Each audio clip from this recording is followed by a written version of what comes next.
This is Brent with Lykins Motorsports. It was 28 degrees when I left the house this morning to go and dyno this 428, but we got it done and I'm very happy with the results. I've got it back and got it cleaned up. You tend to get some handprints and stuff on the valve covers and that sort of thing when you dyno, and get all those wiped off and everything touched up. I love these Blue Thunder valve covers, but this sand cast finish is horrible for just getting handprints and everything on it.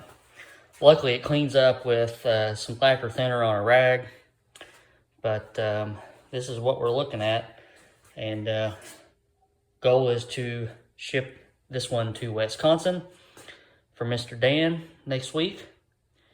Very, very pleased with how this engine turned out. And I'm getting ready to go over the dyno sheet with you, and I'll post some dyno videos here in a minute. But we are home and had an uneventful day. No leaks, no bad things in the oil filter, and just some good horsepower. So let's take a few minutes and let's go over the dyno sheet. All right, so this is the typical dyno sheet from where I dyno. I dyno at a good buddy of mine, good engine builder buddy of mine, Dale Mears, down around Buffalo, Kentucky. And he's got a Stuska dyno, really repeatable, really accurate. And I've been using him since... oh goodness, probably since 2008 or so. So I just tend to go where I have the most dyno time. That gives me the most comparisons for data, and that's very valuable to me. But so let's go over a couple things here. First column is oil temperature, and that's monitored in the drain plug of the oil pan. And what I look for here is just a consistent oil temperature number, and you'll see it increase by several degrees sometimes. It's very, very cold this morning. It was 28 degrees outside, and it was kind of cold in the dyno room. So that kind of aids things, but generally you look for oil temperature increases as maybe a sign of something going wrong in the engine. So if you see, 10, 12, 14, 20 degree bumps, then you may want to start looking at your oil filter. But this one was pretty much dead on. Looks like we gained 0.8 of a degree throughout the pool. Water temperature was not hooked up through the data pack. We were reading the water temperature off of the cooling tower, and we were making our pools at about 170, 180 degrees water temperature. Again, it just took a long time for the engine to get warmed up this morning because it was an hour-and-a-half trip down there, and the engine just gets cold. Oil pressure, want to see that increase as the pool goes on.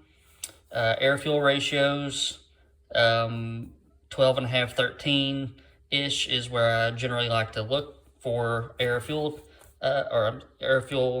ratios. We can get this sort of dialed in on the dyno, but once it gets in the car, especially several states away from me, it's kind of the inherent nature that there will be a little bit of tuning to go on. So we get it close, and as close as we can, and then send it on. This engine at 3,200 RPM was making 500 pound-feet of torque. Generally don't like to pull them down a lot lower than that. If you've never witnessed a dyno or know how a dyno works, you can completely choke an engine out with a dyno. The dyno works off of, most of them work off of a water brake. So you apply water pressure to apply a load to the engine, and you can continue to apply a load to the engine until it kills it. So the dyno is harder on an engine than any car will ever be. and you know, we generally don't like to pull the guts out of them down low. So we started this pull at around 3,000 RPM. It's making 500 pound-feet of torque. It's a very linear torque curve. It kept about 500 pound-feet all the way up to about 4,400, 4,500 RPM. And then we made 450 horsepower with this engine. And that peak was around 5,400. I know that it says the peak was at 5,600, but how dynos work is they're almost like a clutch. So you apply the load, and then you give the engine full throttle. And then as the RPMs increase to the point where you want to discontinue the test, then you start backing off the load, then you start backing off the throttle. What generally happens there is when you start backing off the load, the engine gets a little bit of a, I guess you would call it a free run at the end. So I generally don't look at the last couple hundred RPM of a dyno chart. I would consider this engine to peak at 5,400. So all in all, just a very stout little engine, and this is going in a Shelby Cobra replica, and that combination is what I generally refer to as a ditch cleaner, because I've had more than one customer wreck their Cobra and clean out the ditch line on the side of the road because of the horsepower. So, Mr. Dan, just please be careful. 450 horsepower, 500 pound-feet of torque from pretty much factory-headed combination.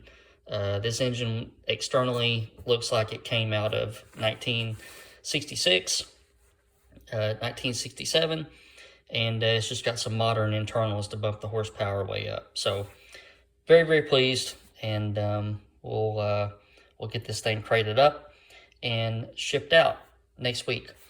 Mr. Dan wanted me to install the drivetrain components. I've already shipped a Tremec TKX to him, and we were lucky to find some of those in stock, so I was able to get that to him. And let me just take a second and line out the drivetrain components, and we'll go over those. All right, so let's go over some of the components that we'll put on. First, I'll start with a bronze pallet bushing. Then we're going to use a QuickTime bell housing, and this one's an RM6056 for a TKO. It is the depth for a factory length input shaft on the TKO and the TKX. If you had a top loader style transmission, then this would be a 6057. So we'll use the block plate, and that'll go on. And then we've got a billet steel flywheel from Ford Racing, and it accepts different pressure plate patterns, which is good. I always prefer billet steel to the iron pieces.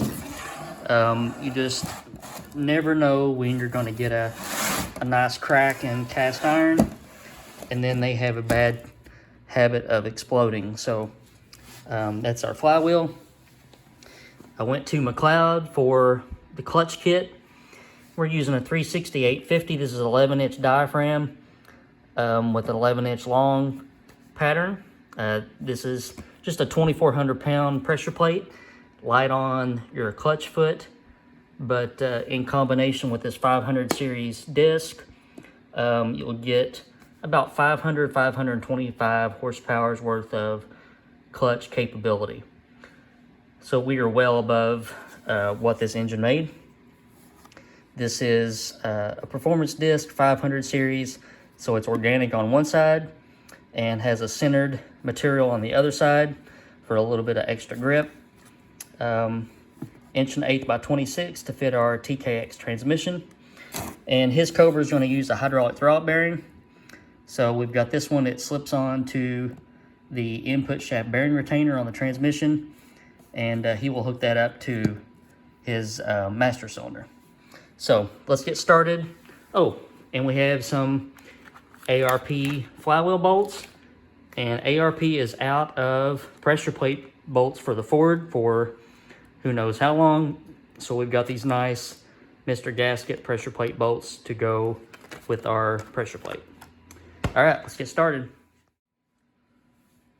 All right, so we got our pile of bushing driven in. I use a freeze plug install tool to drive those in. Doesn't booger up the inside diameter of the bushing. And for you guys that are using sockets and a hammer to drive in your freeze plugs, highly recommend these. They do not leave a mark. They don't leave that little round mark in the middle of the freeze plug. I use, instead of the plastic clutch alignment disc tools, clutch alignment tools, I use this one from Ram. And I buy them for the input shaft that I'm working on. And at this step, I generally like to test the fit of the tool into the bushing to make sure that we didn't, do something like dimple in the inside diameter of that. It needs to be a snug fit. You don't want that sloppy. That's what supports the end of your input shaft. So just want to check that out. Okay, this is our QuickTime bell housing. Very, very rugged piece. This one is not SFI rated. If it were, you would see multiple bolts around the bottom perimeter and it would go into the block plate.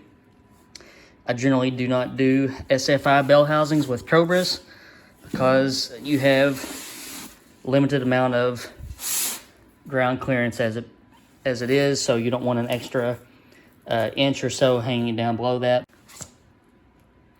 Bell comes with a accessory kit. These are your rings to locate your transmission, and it comes with the fastener kit to bolt the bell housing to the block. Then it's got multiple clutch fork mounting brackets, and then a spacer if you need a little bit closer fork to your pressure plate. Also comes with a pivot ball. We will not be using any of this because we're hydraulically actuating the clutch with a hydraulic throwout bearing. So I will put all this back in the bag and send it to Mr. Dan, and he can store that if he ever needs it.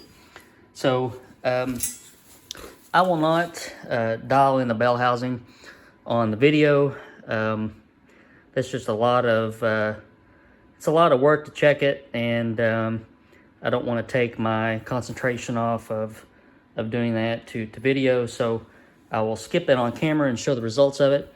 But I will tell you that take your time and dial off of this ring, because if you dial off the powder coat, sometimes that will skew the results. So put the ring on first and make sure that the bell housing is very tight. I usually use all the fasteners into the block and make sure everything is the way that it will be when it's on the engine.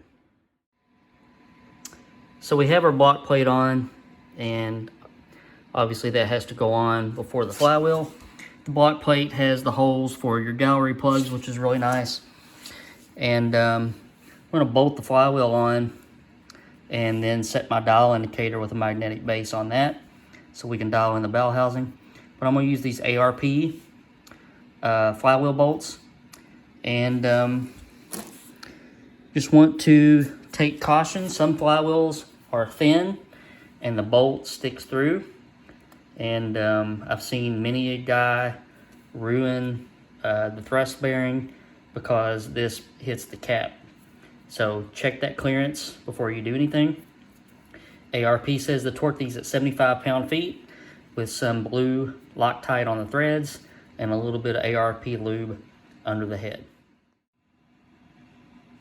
Okay, so what I did is I went ahead and just torqued up 2 bolts with nothing on it, just so that I could check the clearance between the bolt and the block. And I can't show it with the camera, but looks to be about 40 to 50 thousandths clearance, which is fine. and a lot more clearance than that when it gets to the cap side. So I'm gonna back these bolts out and install them all. Okay, so we got our blue Loctite and our ARP lube under the heads, and you just want to torque these. I already torqued them, but I'm going to check them on camera. You torque these like a lug nut. Just do a crisscross pattern.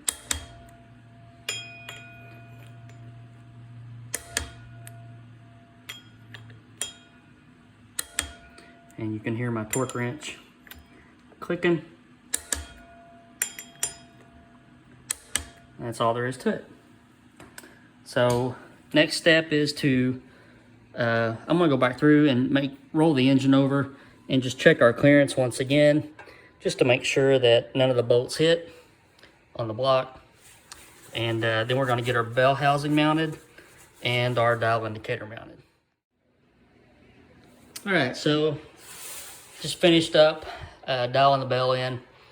This one was within total indicated run out of 3 thousandths. So this is what I generally see from the quick times. A lot different than the old Lakewoods. Now granted, I don't do a lot of drivetrain installs, so somebody that puts 100 of these in will probably see a little bit more deviation than I do. But I'm happy with this, and anything under 10 is good. And I'm gonna pull the bell back off and we'll get our clutch kit installed. Bell is back off. Flywheel has been wiped down with lacquer thinner. Clutch disc is ready to go on. There is a right and a wrong way to put a clutch disc on. This is the part that sticks out that we're looking at right here. It's called the hub. The hub goes away from the flywheel, so you want a nice flat surface on the flywheel. Here's that centered material on the back side and organic on the front side. Okay, so we have our disc on our install tool. Disc is mated to the flywheel. Then we'll get our pressure plate bolted on. So we've reached our stopping point for today. I've used these pressure plates before, and I know I can read, and it says 11-inch long pattern, but this thing does not have a long style pressure plate pattern on it. It does have the diaphragm pressure plate pattern on it. The only issue is that the bolts are not 5/16, they're 3/8 to use that pattern. And I don't have any 3/8 pressure plate bolts here. So I will order those in. And this is the last thing that needs to be done before the bell goes on. No need to make a different video for this. Obviously, Loctite on your pressure plate bolts when they go on. Go around in an even pattern and draw that pressure plate to the flywheel. And then the bell housing goes on and the bolts go on. So no need to make a different video for that. I have confidence that you could take it from here. So we'll get some different bolts in, and we'll get this thing buttoned up. Mr. Dan, you'll be getting an email from me about the specifics on getting this shipped next week. But what a nice little engine. All right, guys.